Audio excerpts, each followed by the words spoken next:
The darkness of space holds many terrible secrets and evils, each hidden away between the planets and resources so promising to those searching its depths. For the galactic co-prosperity sphere, the vast depths of space are an abundance of resources to be plundered for future growth. And it is often this greed that has led to actions not necessarily in humanity's best interests. Today, we're looking at their expansion into the galactic northwest and what the corporations found within it. The Plague. The GCPS was warned to stay away from these worlds, with representatives from the Asterian Star Empire meeting with members of the council to set down an agreement.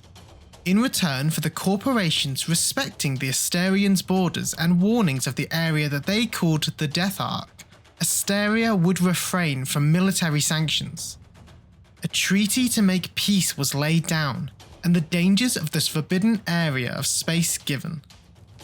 There were some, however, those whose greedy eyes were bigger than their belly, who saw this as a trick. What if this was all a ploy? A gambit behind which the Asterians were hiding their alien riches? This idea, this potential profit, proved to be too much of a temptation for some within the GCPS, and ships began to breach this established border in space. The Asterians clearly possessed technology and wealth beyond the wildest dreams of the GCPS, and some of the corporations would be damned to see it left in the hands of others. But it was not heaps of rare metals or advanced schematics that those who ventured west found, but instead death and damnation. Within the Death Ark, monsters and destruction born from a bioagent that had until now been contained within this space roamed and hunted those who entered into their home. The Plague, capable of mutating living beings until they barely resemble their former selves, is now considered by Corporation Central to be nothing less than the single greatest threat to the galaxy. Despite the warnings from the Asterians, the GCPS had ventured into the Death Ark and opened a Pandora's box that could now not be closed. They rushed to set up military blockades, create containment protocols and quarantining planets, sealing them off completely once the plague was discovered there. All of this was too little too late, however, as the plague had begun to spread, infecting those aboard those first ships and returning to GCPS space with them. More worlds than even the Asterians knew had been infected, and an unknown creator had begun to seed the plague further with mysterious artifacts, devices that released the raw mutagen into the air when discovered.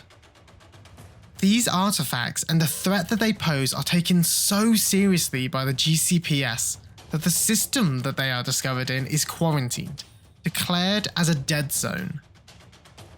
The enforcers are then dispatched to contain or destroy the artifact and cleanse the system of any plague presence, or to clean slate the entire world should they not be salvageable.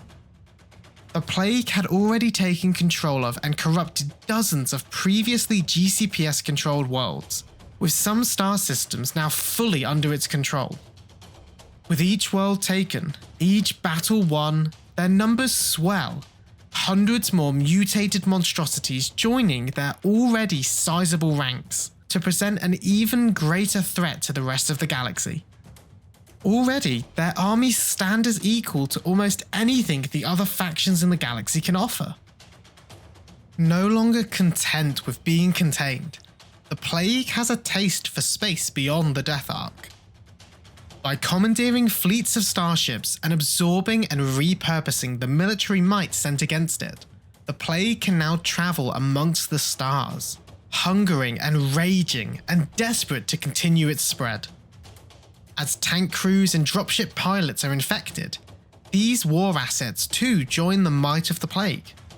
To fight the infection is not only to face down hulking brutes of braided muscle and strengthened bone plating, but it's to also combat your own once allies and assets. Every powerful weapon sent against the forces infected with the plague runs the risk of becoming a weapon soon pointed back at you. perhaps after it's even been enhanced by the enemy you face. The spread of the plague and the breaking of that original blockade can all be traced back to one man's decision. The patriarch and prime officer of House Grace, one Cadmaea Grace. He, fed up of all these alien restrictions being imposed upon the GCPS and their hoarding of riches within the Death Ark, sent forth 3 fleets of colony ships to establish bases of operations within the forbidden area of space. Whilst he himself was taken back to the core world for trial and punishment, his fleets would not appear for a fairly long time, and when they did not return the same. Ships containing monsters and infected hosts flew from the Death Ark towards the Enforcer's blockade, many being shot down before they reached the line drawn across the stars by the GCPS. More still came, however, countering the superior firepower of the Enforcer ships with suicidal ramming charges, literally forcing a gap within the wall of ships, dying to create an opening for the ships behind them to escape. Numbers proved to be the advantage in this fight, and the plague was set free.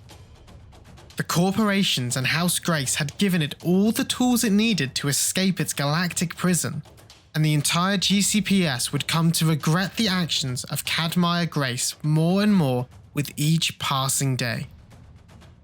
The artifacts now found on worlds that release the initial dose of mutagen into their fresh hosts can vary in size and shape, with the largest found so far being nearly a meter in length, and another only 15 centimeters long.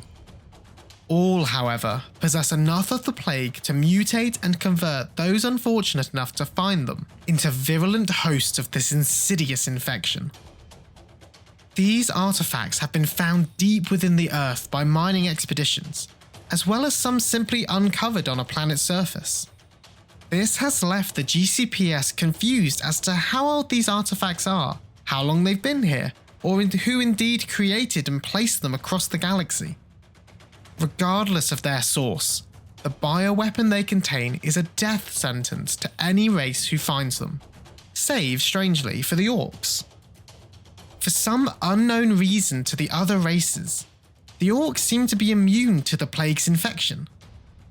Many in the GCPS find it ironic that the greatest threat they face since the Mandrake rebellions would be best combated by those Marauder troops they once commanded recently before that event. For the races not quite so lucky as the Orcs to be immune to the plague, those who are infected directly from a pure dose of the mutagen become one of 2 things. They either become a corpse, dying a terrible and bloody death as their body spasms in agony, failing to combat this plague from within.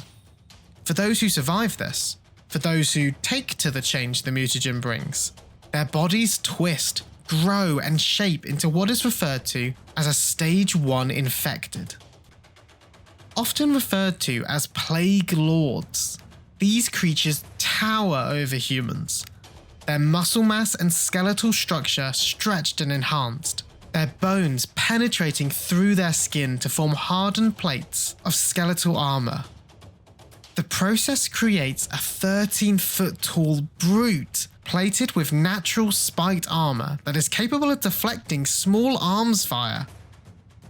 Their brain chemistry changes too, with some of their higher functions withering away, making room for the areas of the brain that handle muscle control and aggression as they swell to meet their new requirements. They still remain intelligent, however, and are a nightmarish mix of monster and tactician. These Plague Lords then hunt down new hosts, infecting them via bites or from toxin sacs on their bodies. Those that are mutated from the transference of the mutagen from a Plague Lord are categorized as Stage 2 infected. The 2 main shapes these stages take in human infection are the Leaper and the Burster variants. Leapers are smaller than a Stage 1, but still typically at least twice the size of an average uninfected human. They fail to retain much in the way of higher intelligence. Instead, Leapers are instinctive and highly effective pack hunters.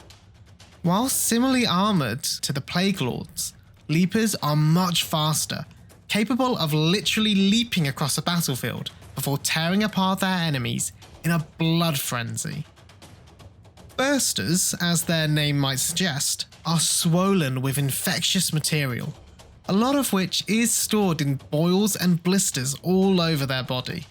As they are shot or when they get close enough to their intended target, these biocapsules of plague burst, spreading the mutagen to coat whatever should be unfortunate enough to be in the splash zone. Slower and less armoured than their leaper counterpart, their focus is more on spreading the plague than on killing those who seek to eradicate it. Finally, we have Stage 3 infected, those who are introduced to the plague via a burster or another Stage 2 infected. They lose almost all brain function, becoming reduced to shambling, mindless, zombie-like creatures. Some of them do retain just enough thought power in order to continue operating their old war gear or vehicles, turning the weapons of the GCPS back on them. And in some cases, Stage 3 infected can grow armor plating and share in that same bloodlust as a leaper. They might lack the same discipline as before, but a Stage 3 infected with a Beastmaster rifle is still a threat to be wary of. As you can probably gather, the Plague are a hardy foe to face in the galaxy, and an issue for everyone to deal with.